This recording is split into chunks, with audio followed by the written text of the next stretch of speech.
But what you just did was massive for those patients like myself that have been out there and have felt lost. And that is that you've given them permission to put together a team of people that study cardiology and neurology and immunology to get them out of the dark place they're in. They don't have to feel like they need to suffer alone, that they need to pull in the data that they've collected by self-reporting effectively and by continuing to ask and ask and ask for care until you receive the care you deserve.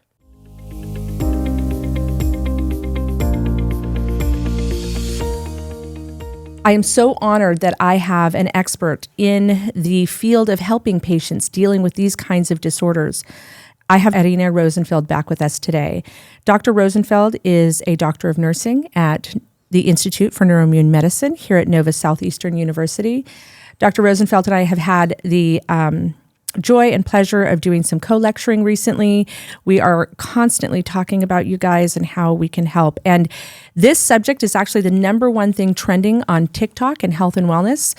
It is starting to be podcast about. And what we wanted to do is talk to you about POTS, what it looks like, what's going on in the body. And I had to bring an expert in for this conversation. So Dr. Rozenfeld, thank you so much for being here with me today. Everybody really needs this. Thank you, Haylie. I'm happy to be back and having a conversation to help patients to learn about their condition and find resolution faster. The more we talk in, the better patient chance to find right clinicians. As a nurse practitioner, I kind of very like to be very much in touch with my patient and help all the way to resolution. And POTS, I was driving to podcast today, was thinking, you and me both like to cook. Yes. And we're going to be talking about pots, but not the cooking pots. Not pots and pans. No, which is perfect. Tell us, define for me, what is POTS? What does that stand for? Okay. POTS stand for Postural Orthostatic Tachycardia Syndrome. But it's not so simple. So wait, I'm going to just say that one more time. Postural. Orthostatic Tachycardia Syndrome. Orthostatic Tachycardic Syndrome. Thank you. I like POTS. So syndrome means that there is many different symptoms. Okay. And practically POTS, it's not only diagnosis, which with patients who have symptoms and things that we have with illness, we may not really have POTS, and there is a different subtypes, phenotypes. We call this particular group of patients, we have different phenotypes. So you mean different? I will explain. Okay. Postural orthostatic tachycardia syndrome, this patient, when they standing up, when they in upright position, their heart rate elevate, and according to clinical description, it's elevated up to 330 beats per minute. And in younger, in teens, it's elevated up to 40 beats per minute. So they take the heart rate laying down or just sitting down?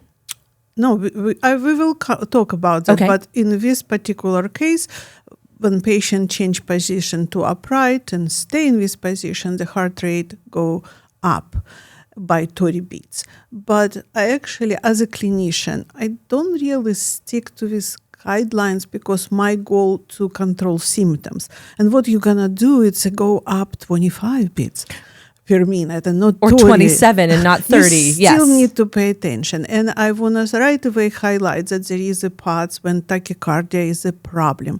But some patient will have another type, and it's neurally mediated hypertension. I'm going to dissect the word for a second. So postural is a change in position, laying down, sitting down, standing up. Okay. And then orthostatic, what does that mean? It's postural, it's a change into orthostatic. It depends of you standing down or you lying down. So I guess we should go to glossary. but orthostatic, so that's like, we call it a hormetic event. It's a change in what you're doing, right? So it's a change in sitting or standing or laying. Orthostatic, it really means going up. Going up. Standing Okay. or sitting. Okay. And sometimes in this patient, we may not standing, we're sitting in front of computer and we're getting these symptoms. Okay. And I will explain why. Hi, it's Haylie, your host. I know firsthand what it feels like to find real impactful solutions to your struggles.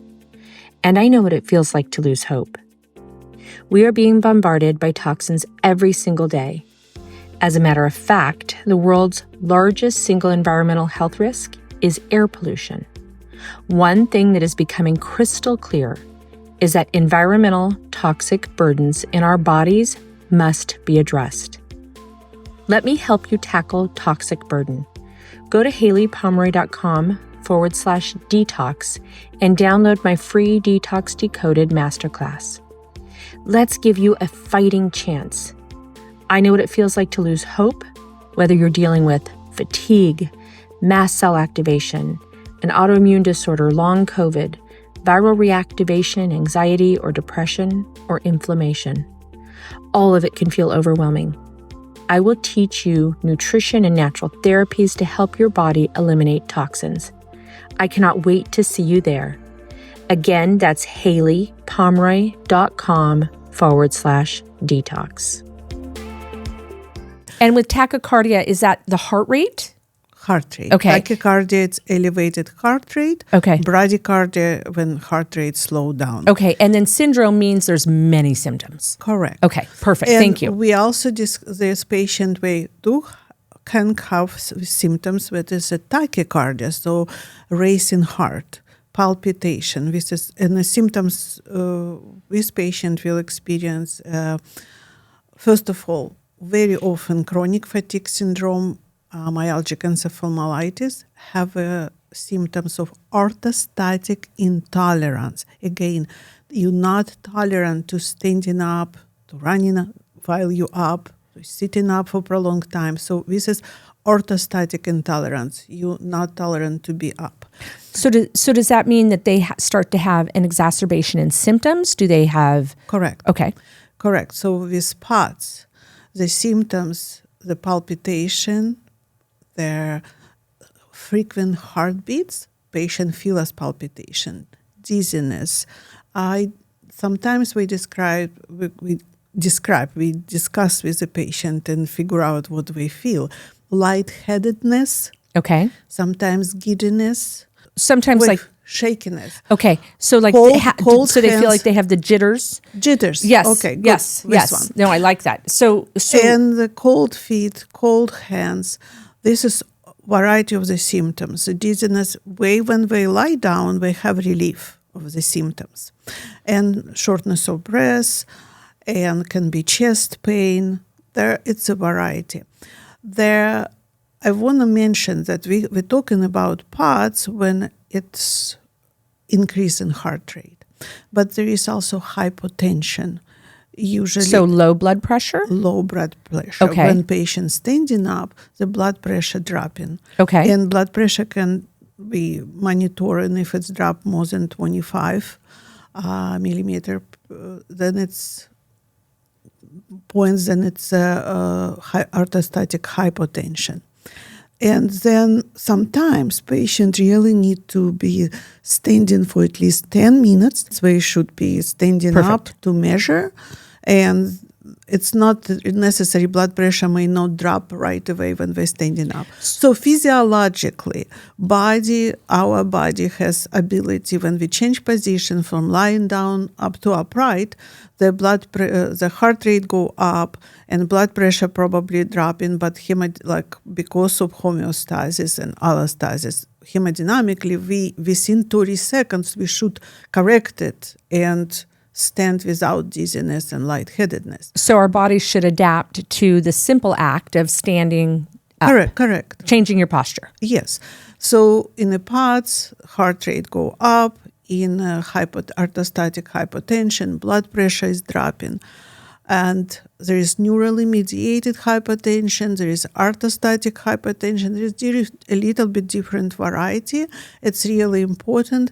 I was thinking about that diagnosis is not easy to address, and this is really not for telemedicine, for telehealth. Yes. You do need to be to actually see your patient. present and do clinical exam. And in my case, I really like to do this standing test, passive standing. We also call it a NASA lean test. And I ask patient to stand for 10 minutes. I'm gonna stop just a second because I want to just make sure I understand this. Because so patients are coming in with a diagnosis of POTS or a group of symptoms. Patient come with chronic fatigue symptoms. Got it. Then inside, and right now, chronic fatigue syndrome, categorization of chronic fatigue syndrome, Institute of Medicine, last clinical case description, orthostatic intolerance is a part of the diagnosis syndrome for chronic fatigue syndrome. And this is how I'm not neurologist and not cardiologist. I'm not actually expert by degree. I'm nurse practitioner who's seen chronic fatigue syndrome with the symptoms of chronic fatigue. And then I see POTS and all kind of variety of orthostatic intolerance and hypertension almost in each patient. So we've had people come in and in our community talk about that their doctors never heard of the word POTS. Is it a new disease or a new diagnosis? So description I've can find in literature and lectures from 1940s. So over 80 years? It was described as a disease in 80s and 90s, but it still unfortunately didn't make it to their primary care, I guess, to recognize. But prevalence is, this is very common symptoms, very common, and I will explain. And some description goes from 1 million to 3 million people, Americans, can have this illness.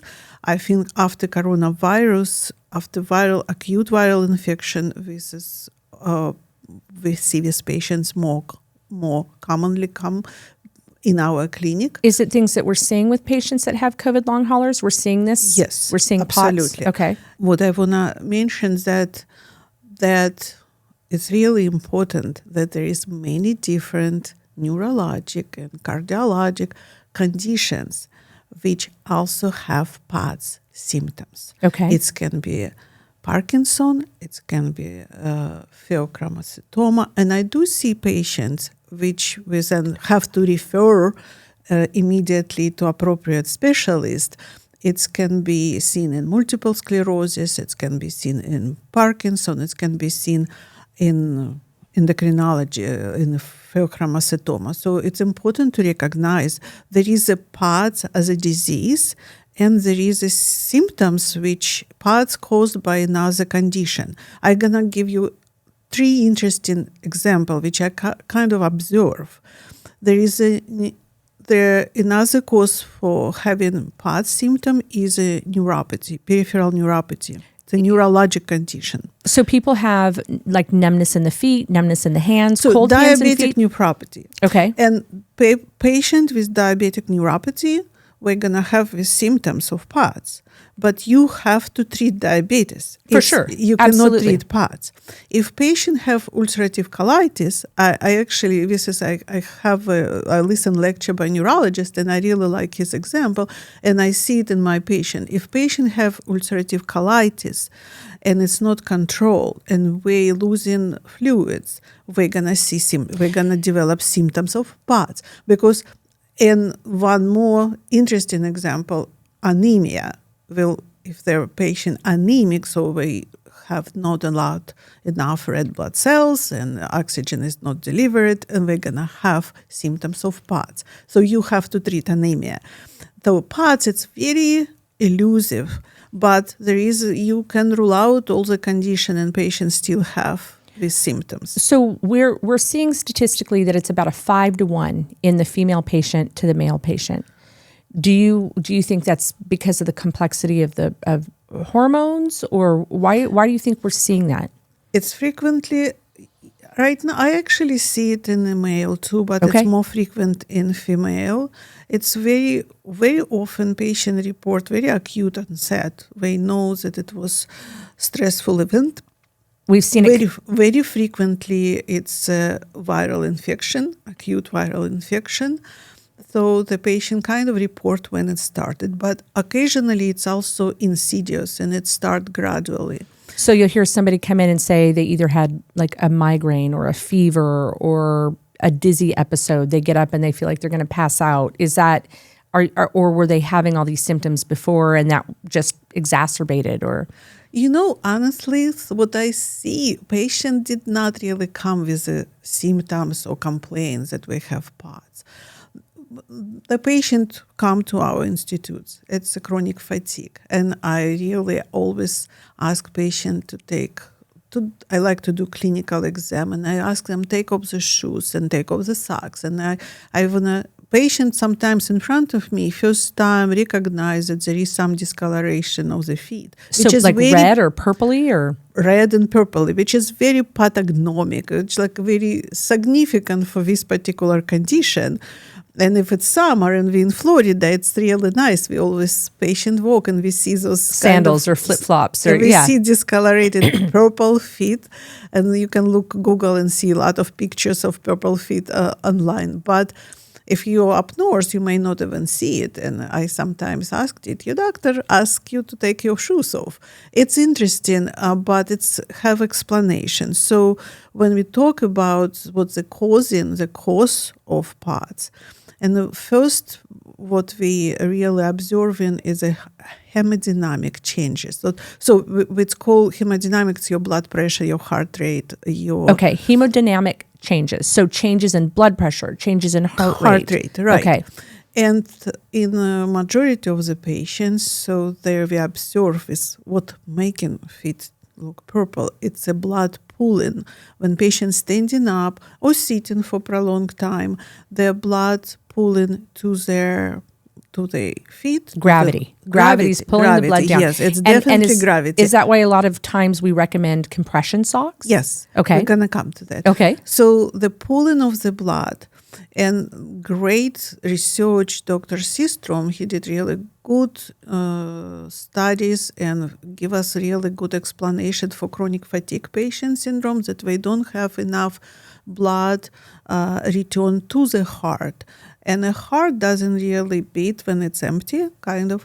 And so it is, the preload of the heart is low because blood accumulated in low extremities. We see it in chronic fatigue syndrome.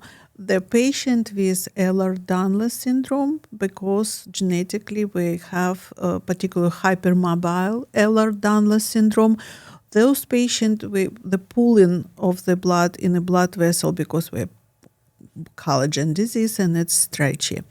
So the blood not only pooling in the legs, it also can be in abdomen, in the veins, in the so abdomen. So with people with POTS in general or with this genetic piece?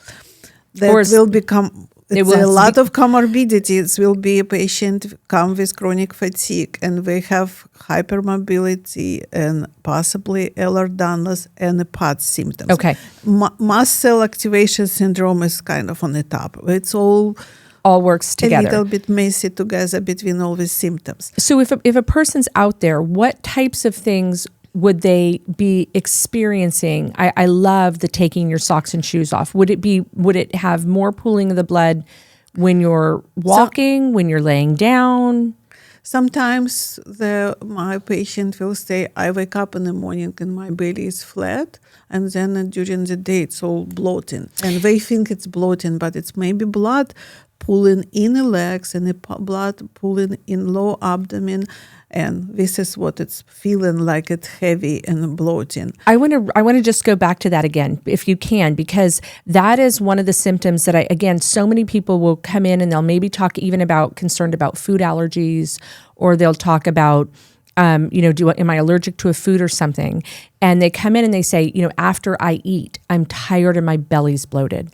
And I think they're always thinking that it's enzymes or gut biome, but sometimes it's blood pooling. And that was so fascinating to me.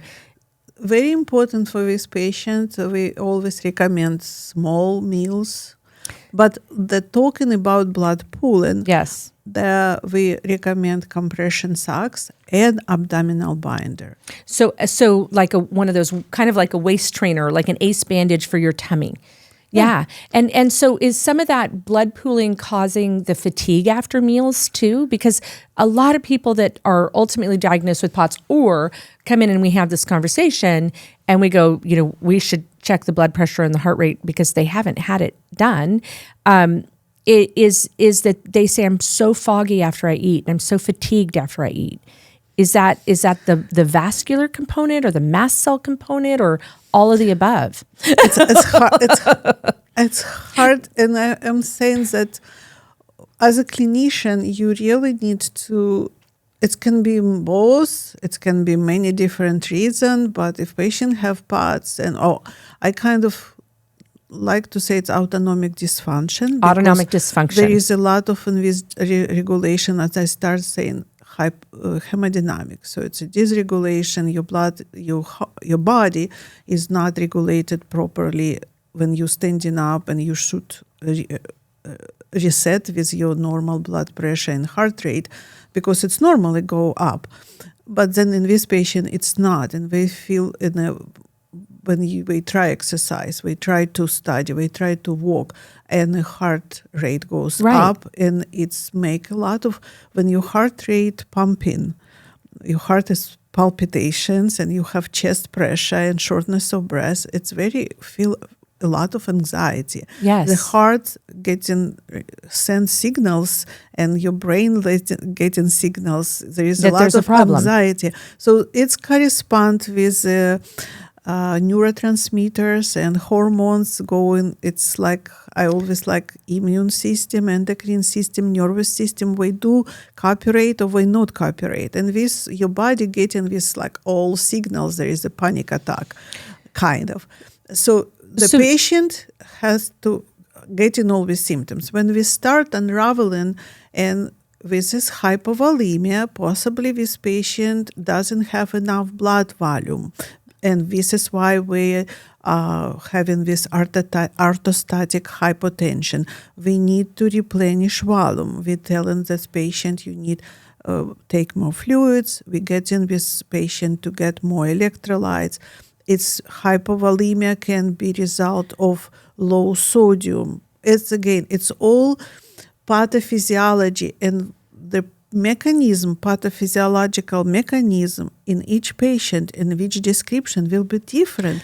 For some patients, it will be salt disbalance. For some patients, fluid disbalance. For some patients, will be anxiety and increased norepinephrine. So that is this is why it's not syndrome. Simple. It's a syndrome, and etiology very complex. And in each patient, you get in results only if you figure out what is the problem. The usual standard of care, we do have some standard of care, but if you recommend just because for this disease we use this medication and we just given this medication because it's standard of care for this disease, it's not necessary work. We have an arsenal of medication, but we prefer start with non-pharmacological methods because the patients, when they understand, they don't have knowledge deficit, but we understand what's really happening and we discuss it together as a group with my patient, then we know what medication needed, and or very nutrition often, very often the patient can adjust lifestyle, adjust exercise. Everything needs adjustment.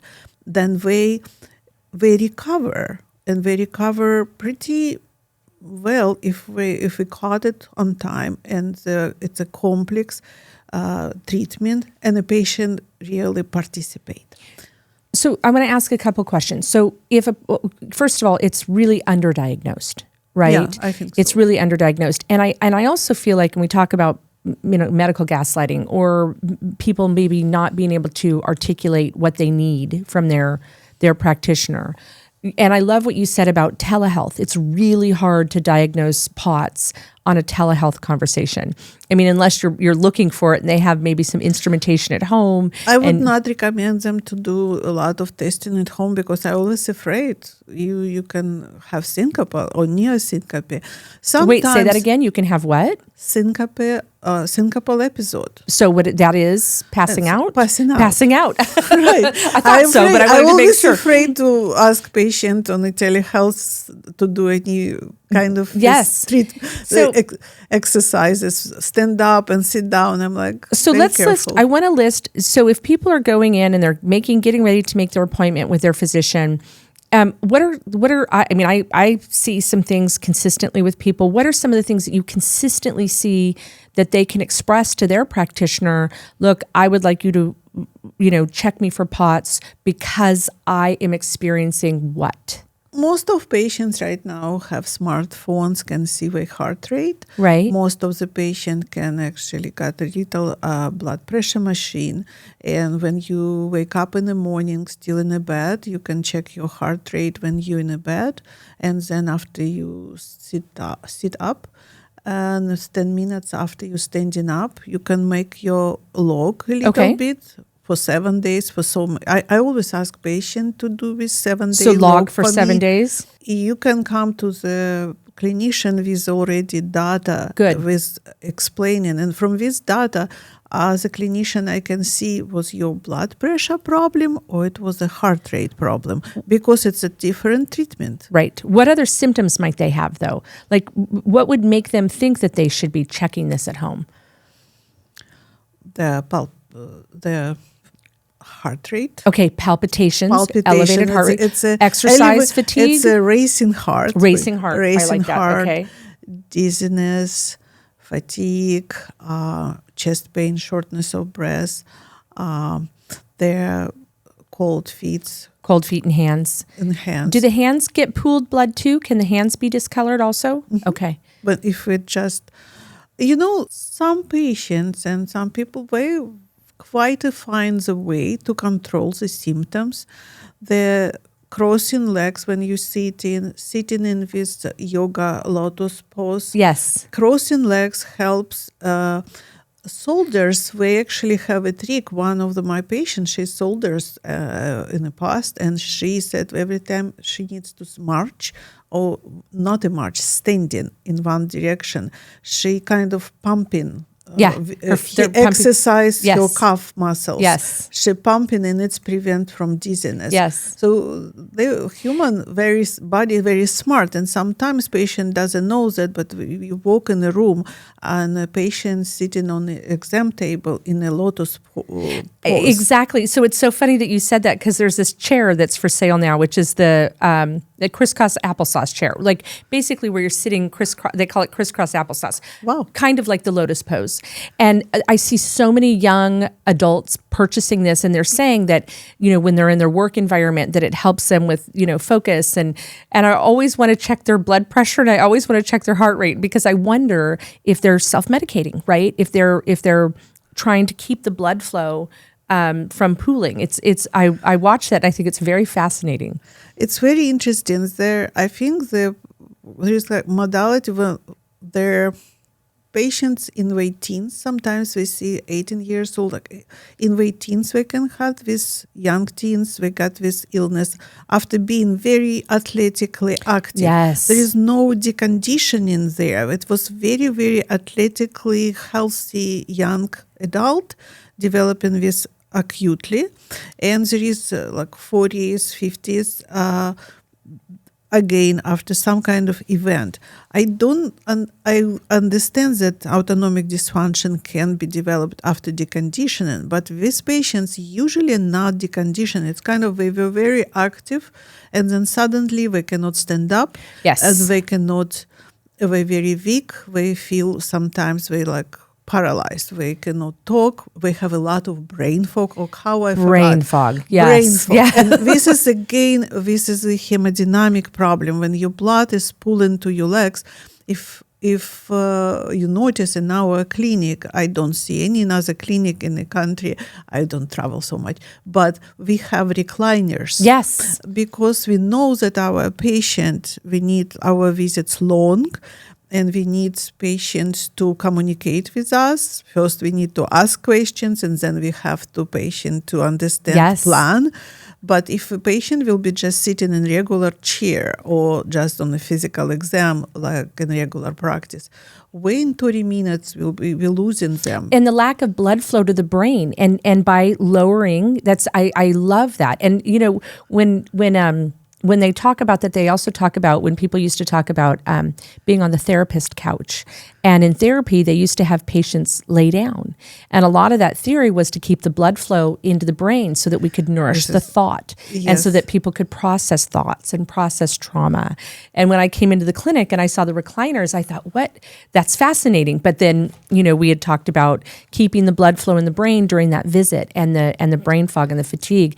And it's not only in the visit. So this is another part when the non-pharmacological method, when the patient needs they learn to realize that they have to pace all their activities, and maybe change their work environment from sitting in front of computer to recline with a laptop, and exercise in reclining position, and Pilates, or some activity, rowing, or exercising in a pool.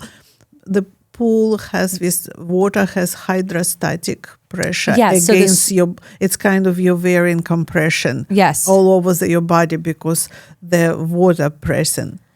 That's a great point. When I think it's fascinating, or one of the little flags, and probably just because I'm into talking about food and nutrition all the time, but when a client or a patient comes in and they talk about brain fog after eating, or they talk about feeling lightheaded after eating, large meals, the larger the meal. And like you said, we oftentimes recommend eating smaller meals throughout the day instead of those individuals that maybe don't eat all day and then they have a large meal and then they feel awful.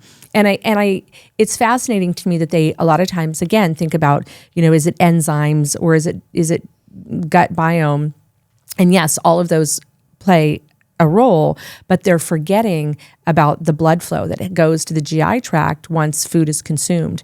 And we only have so much blood, and if it's pooling in the feet and it's pooling in the tummy, it's not getting enough circulation in the brain. Another important symptoms this patient may have affect, because this is autonomic nervous system, and autonomic nervous system part of central nervous system, it has two parts, sympathetic and parasympathetic. There disbalance between sympathetic and parasympathetic nervous system. See it simple way, sympathetic is a fight and flight response, and the parasympathetic it's rest and digest. So in the nervous system, they balance. Sympathetic, in simple terms. So sympathetic is fight and flight, and parasympathetic is rest and digest. Kind of. Okay. Very, very basic. Gives us something to hold on to for thought. Yes, and then if there is imbalance, and usually this patient will have symptoms of constipation, gastroparesis, it's constipation, and abnormalities with the sweat and cold temperature regulation. So temperature regulation, perspiration, right? Feeling chilled when it's warm out in the sun, or maybe not sweating. So this is really, it's not easy, and I don't want anybody self-diagnose, but with a clinician, you have to discuss all these symptoms. It's important. It's so important to self-report, though. I mean, people are concerned about self-diagnosing, and as a family, we do it, at every dinner table, at every meal. We just have a heyday with it. But I always talk to my family about self-reporting, about really knowing or being in awe of what your body's doing to do this big job of staying alive every day, right? Really being in awe of the body's ability to adapt to all the different stressors, good or bad, and how that nervous system plays that role. In our institute, I mean, we believe you, first of all. We've been in this space for a very long time. So we want everybody to know, we believe you. We understand what you're going through. We want to also give you some pearls of wisdom of things that you can bring to your own practice or practitioner. So I love the concept of logging. I love the concept of being brevity in self-reporting, meaning really isolating what's happening in your body and reporting that in a very articulate way. It's important, how I want to say that when I have ability with a patient, I really like to find all the different symptoms and control each symptoms. In the POTS, orthostatic intolerance, orthostatic hypotension, all these conditions, they're all different and they require different approach a little bit. Thus, one is actually the same for everyone, that we need to replenish fluids. And sometimes it's required maybe 2 and more than 2 liters and up to 4 liters of water. Is that why sometimes we also do an IV with our patients that come in? This is what I want to say. Some patients look for IV as a treatment. I do not see IV as a treatment. Okay. It's emergency. It's really helps sometimes when this patient in really severe condition and you're giving them IV, it's like IV normal saline. It's like intervention. It's intervention. But they need to hydrate on their own. It's not sustainable for a prolonged time. Right. And it has its own side effects because it will affect electrolyte balance. This patient needs to figure out the way to hydrate, that it's not their IV should be for emergency. When, like in real life, you don't go to emergency room every week. Right. So I prefer, sometimes we do IV, maybe for 4 weeks, maybe less, just to help patient to plateau. But there is a condition when patients cannot tolerate fluids by mouth. There is sometimes, then it needs to be IV. But in general, we find the ways to replenish fluids and push fluids through oral fluids, and it must be electrolytes, because the important part when this patient improve on medication which retains sodium, or we recommend them to take more sodium, particularly the part with low blood pressure patient. But when they retain sodium, the kidney flush potassium out. So this is really important. I always stress and I ask patient to follow up with a primary care doctor or have patient to repeat electrolytes, blood electrolytes, to make sure that when we push in all these fluids, we replenish, we eat potassium-rich food, and we may need supplementation, that electrolytes are normal, because when sodium potassium is not abnormal and then patient come with this big jar, a lot of just water, it may not really, it's really one symptom and give extra new symptoms. So this is really important part of their therapy, that they do replenish electrolytes, very salt sticks, salt tablets, just food with salt, very helpful to keep blood pressure high, but you have to remember about potassium. Absolutely. And so just, I always want to say, first we want you to know that it's a very, very real syndrome. We want you to know that it can affect and impact your life significantly. And I think sometimes, like we saw many, many years ago, and still with some people still face a lot of judgment around getting an accurate diagnosis for ME/CFS. There's a lot of people that come in that are just, crying after seeing many practitioners, or struggling because they're finally being heard and understood and looked at. And I think with POTS, I'm so excited that everybody's talking about it right now. I think it's our younger generation that's pushing it to the forefront in the conversation. I think it's, the way media or social media distributes information. There's maybe a lot of misinformation out there, but it's the conversation is happening. So we want to get people in to see their doctors if they're concerned about this. And we want to have them log their blood pressure, their heart rate, and then the variance of that from laying and sitting. Just in general, positive, healthy things. We talked about compression stockings, maybe banding after, or almost abdominal abdominal banding, they call it. But what kinds of things? I'm always really conscious when I say, watch that you're not using a water that has a chloride in it, right? That it's not chlorinated in order to get your mineral. Use it in a food source, potassium-rich foods. whole spectrum salts, like a Celtic salt, not just a sodium chloride. Are there other tips that people can do to one, either prevent? I cannot say about prevention. I will right now. I mentioned at least 5 different etiologic factors. Right. Some people genetically, Right. because of Ehlers-Danlos syndrome, and genetically predisposed to have these symptoms.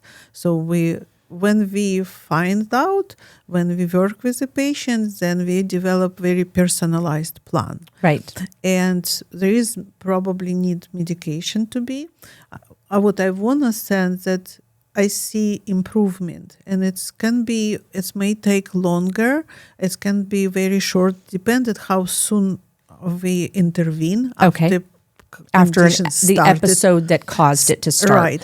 But it takes some time, and the recovery, these patients tend to have good day and bad days, and the exercise, sometimes the physical therapist can be very helpful, but it needs to be very knowledgeable physical therapist in this condition. But you bring that, I would never have thought about doing physical therapy to heal from POTS, but it makes sense when you say it, but making sure that the physical therapist is cognizant of exercise-based fatigue, pacing, not pushing the body past. This patient, we do not want you to be, it's a catch-22.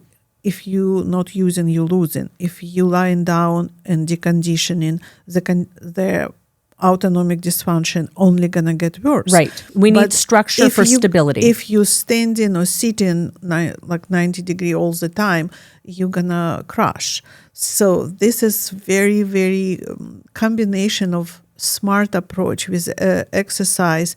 You have to replenish fluids before exercise, wear a compression, choose the exercise wisely. Do not do exercise which I recommend patients, you like walk, you tolerate walk, take a blanket, make a seat, elevate your legs, make a frequent stops. Do not stop what you already doing and you achieve it. But do it in a way that conditions the body to come back into homeostasis. It is. Yes. And the best part I like about it is that it's actually recoverable. You know, they're astronauts, right? Yes. If you in no gravity, after 2 weeks, we develop autonomic dysfunction. So if you see on YouTube or wherever videos, we are strapped to in the space. Yes. They strap to treadmill and they continue exercising and being upright, and when they come back on Earth, we still exercise. And in the first astronaut in the beginning, we couldn't walk. We actually carry them on stretchers off the ships. Yes, when they come back. So the good part, the autonomic dysfunction with POTS, it can be recovered, it can be controlled with medication, with appropriate lifestyle modifications. And it's almost a reconditioning. I have one little topic that I just want to jump into really quick. Why is this happening post-viral infection? What is going on? So it's a hard question. That's a huge question, and that's why. So I know we don't know for sure. But have another hour? We will bring you back. I just what are we starting to see? So we're seeing this in long hauler. We're seeing this with viral reactivation. I forgot very important between genetic and everything. There is autoimmunity possible. Autoimmune aspect. The peripheral neuropathy, in a patient with POTS, often also diagnosed with small fiber neuropathy. There is a neurologic condition which your signals is the innervation, the neuros innervation is not working properly. There is some autoimmune conditions which we see in this patient with POTS, like Sjogren's disease. And sometimes treatment of autoimmune condition may be helpful with the POTS symptoms. Right. But there is also different researchers in different countries. There is antibody to receptors, to adrenergic receptors. There is identified to antibody to receptors, and because of those antibody, possibly their mechanism is not working in blood vessels and not constricting. There is a lot of different etiologic hypotheses for developing disease. While we looking for hypotheses and resolving this, we have to treat patients. So between one and another, I kind of try to cover everything. But I just have to say, it's so exciting to have the opportunity to have these kinds of in-depth conversations about a subject like this, because out in them, I'm going to say in the real world, right? There's being patient-facing, but there's being the patient, right? And in being the patient, and in talking to my women friends and my kids' friends, there's so many people that are getting underdiagnosed or are getting, I understand that there's no biopsy for this. We can't surgicize it. There's not even great labs that we have a skin biopsy for small fiber neuropathy. Yes. We do have autonomic dysfunction laboratory in the major universities, and but it's really hard. Tilt table can really be tilt assessment. Table testing. Absolutely. I'm very stressed to talk about this because I'm saying again, I'm not a cardiologist, I'm not a neurologist, but I have really good infrastructure with cardiologist gonna do tilt table and neurologist will assist. We bring a team together. There Absolutely. Is a team. But in doing that, first of all, we didn't do it just because it sounded like a fun thing to do. We did it because we have to do it in order to get our patients better. We have to have a clinic without walls. We have to be open-minded. And first and foremost, we have to put the patient first. And I don't see that a lot clinically. And so people that are out there that are listening, I want you to know that really, really bright people believe you, and that there is tons of research and data that supports that what you're going through is first and foremost real, but it's also manageable, and a lot of times we can reverse it. And so we want you to have that hope. We can control it, absolutely, depending on the factor which causing this illness. But we do control symptoms with patients, and this is cooperation. When very helpful when patient really does his part. Right, but it's critical for people to know. With appropriate exercise, with appropriate medication, absolutely, doing all the measurement. I have really good response when patient, and this is one in the chronic fatigue syndrome world. This is one of the symptoms which I like to address first. Yes, and I do see there is a response, and it's really help control whole fatigue world. Well, it's how the body adapts and how the body regulates. And if we can start supporting that, then the body can start to re-regulate and in a more healthful way adapt. Well, I will just tell you, having a daughter who has friends that are in their 20s that, are super athletic, had to pull out of college because of this, having mom friends of mine that, went through childbirth and labor and raising their kids, and, they're 8-year-old, 12, I have an 8, 12, 10-year-old kids, suddenly they can't get out of bed after a viral infection. Being able to be not just diagnosed with this, but really looking at the syndrome and how complex it is, and starting to unravel it, that it's just life-saving and life-affirming. So it's important that we have these conversations, and I'm so grateful that you're here and you're at the Institute, and that everybody in our community has access to you now through these moments of conversation, because it gives people hope. And it gives people tips, and it's really, really critical for those that are feeling hopeless right now.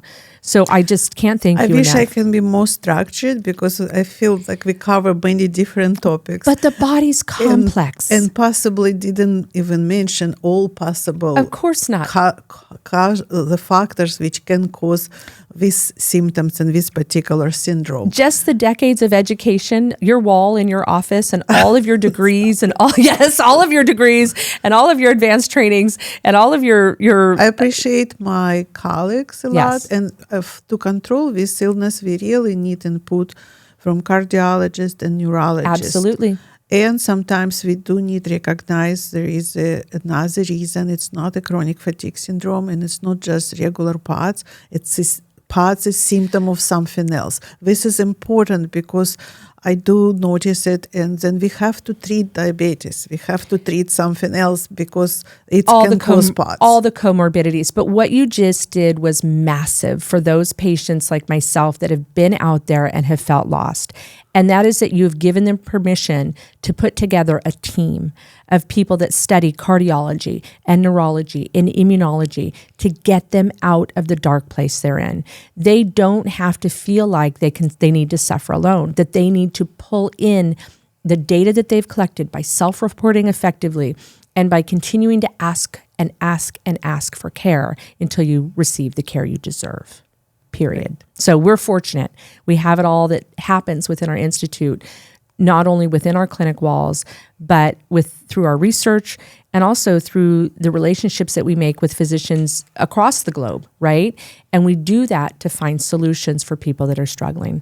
So, Dr. Rozenfeld, I cannot thank you enough. Everybody loves you. They want you back on the podcast all the time. I'm going to try and do subjects like this again because it's critical, it's important. And just the fact that you're out there and you're just being such a warrior for wellness means everything to patients like us. So thank you so much. Thank you so much. Anything to empower a patient and control the knowledge deficit. I love that. I love that. Thank you. We'll see you again soon.